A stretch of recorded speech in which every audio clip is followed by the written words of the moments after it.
ओम शांति। आज दिनांक 11 मई 2022 बाबा ने महावाक्य में हम बच्चों को जो वरदान दिया, वरदान का मनन कर उसका स्वरूप बनेंगे।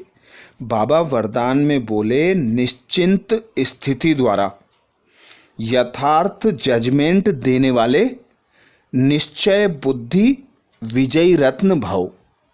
आज बाबा हम बच्चों को निश्चय बुद्धि विजयी रत्न भव का वरदान दे रहे हैं।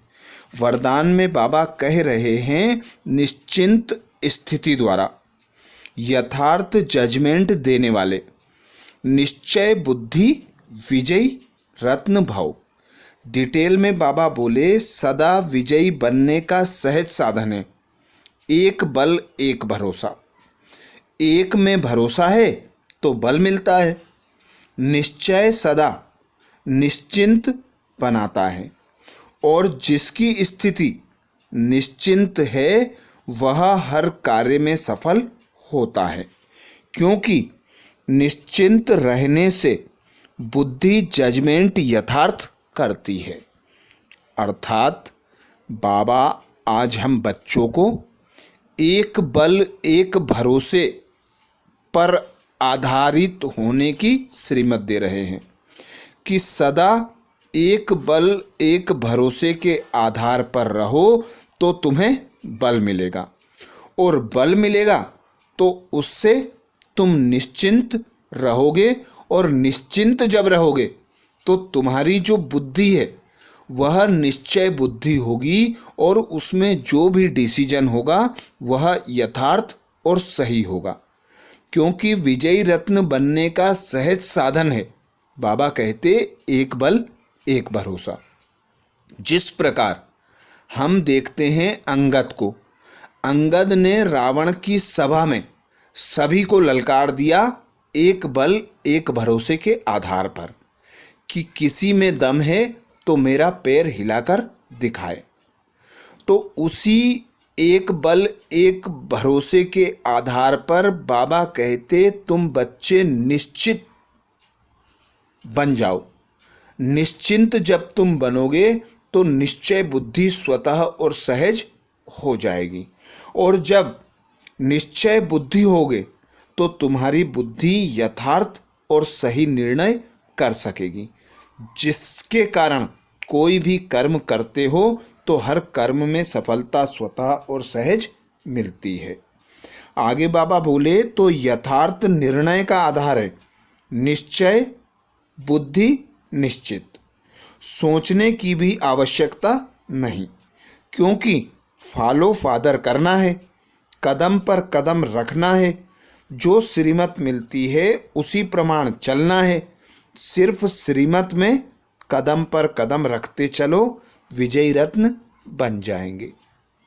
बाबा हम बच्चों को सदा श्रीमत देते, फॉलो फादर, अर्थात हमारे सामने लक्ष्य रखा ब्रह्मा बाबा का कि जिस प्रकार ब्रह्मा बाबा निश्चय बुद्धि के आधार पर निश्चिंत रहकर सफलता को प्राप्त किया, अर्थात नंबर 1 में आए, विजयी रत्न बने, तो ऐसे ही तुम बच्चों को फॉलो फादर करनी है, श्रीमत पर कदम रखनी है, ब्रह्मा की कॉपी बनकर आगे बढ़ना है।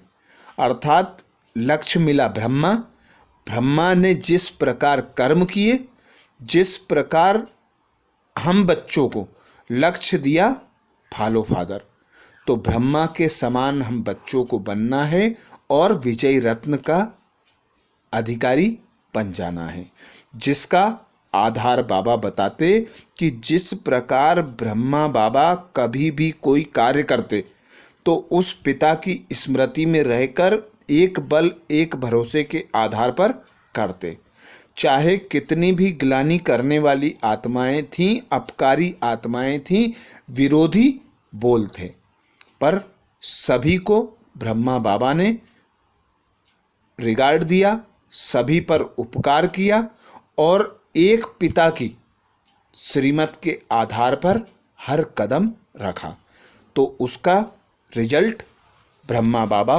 नंबर 1 में आए और उसी ब्रह्मा बाबा को फॉलो कर हम बच्चों को अपना पद निश्चित करना है और उसी निश्चिंत के आधार पर हम निश्चय बुद्धि रहकर यथार्थ निर्णय कर सकेंगे। एक बल एक भरोसे के आधार पर विजयी रत्न बन सकेंगे। स्लोगन में बाबा बोले, मन में सर्व के प्रति कल्याण की भावना रखना ही विश्व कल्याणकारी बनना है। मन में सर्व के प्रति कल्याण की भावना रखना ही विश्व कल्याणी बनना है। तो विश्व कल्याणकारी बनने का आधार खुद को आत्मा अनुभव करना, उस पिता परमात्मा की संतान अनुभव करना। हमारा पिता परमात्मा विश्व कल्याणी कहलाते हैं, अर्थात कल्याणकारी शिव बाबा की हम संतानें शालिग्राम हैं। उन्हीं के कदम पर कदम रखकर अर्थात उनकी श्रीमत के अनुसार सर्व आत्माओं के प्रति शुभ भावना शुभ कामना रख हम भी विश्व कल्याण के निमित्त बनते हैं।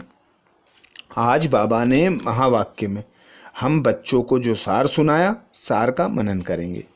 बाबा बोले, मीठे बच्चे, तुम बहुत काल से बिछड़े हुए हो, तुमने ही पूरे 84 जन्मों का पार्ट बजाया है।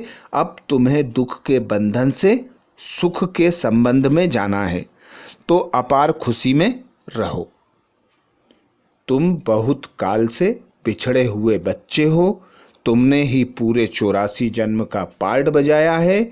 अब तुम्हें दुख के बंधन से सुख के संबंध में जाना है, तो अपार खुशी में रहो। प्रश्न किया बाबा ने, अपार खुशी किन बच्चों को सदा रह सकती है? अपार खुशी किन बच्चों को सदा रह सकती है? उत्तर में बाबा बोले, जिन्हें निश्चय है कि पहला पॉइंट, बाबा हमें विश्व का मालिक बनाने आया है। दूसरा पॉइंट, हमारा सच्चा बाबा वही गीता का सच्चा सच्चा ज्ञान सुनाने आया है। तीसरा पॉइंट, हम आत्मा अब ईश्वर की गोद में बैठे हैं। हम आत्मा इस शरीर सहित बाप की बनी हूँ। चौथा पॉइंट, बाबा हमें भक्ति का फल सद्गति देने आया है। पांचवा पॉइंट, बाबा ने हमें त्रिकालदर्शी बनाया है। छठा पॉइंट, भगवान ने हमें माँ बनकर एडॉप्ट किया है। हम गॉडली स्टूडेंट हैं। जो इस स्मृति व निश्चय में रहते उन्हें अपार खुशी रहती। आज बाबा ने धारणा के लिए मुख्य सार में जो बताया, बाबा बोले, पहला पॉइंट, माया के वार से बचने के लिए जिन्न बन अल्फ और बे को याद करते रहना है। सिर पर जो पापों का बोझा है उसे योग बल से उतारना है। अतीन्द्रिय सुख में रहना है। माया के वार से बचने के लिए जिन्न बन अल्फ और बे को याद करते रहना है। सिर पर जो पापों का बोझा है उसे योग बल से उतारना है। अतीन्द्रिय सुख में रहना है। दूसरा पॉइंट बाबा बोले, मुख से सिर्फ शिव शिव नहीं करना है, बाप से सच्चा लव रखना है। कांटों से फूल बनाने की सेवा में तत्पर रहना है। मुख से सिर्फ शिव शिव नहीं करना है, बाबा से सच्चा लव रखना है। कांटों से फूल बनाने की सेवा में तत्पर रहना है। तो ये थे बाबा के महावाक्य। अच्छा, ओम शांति।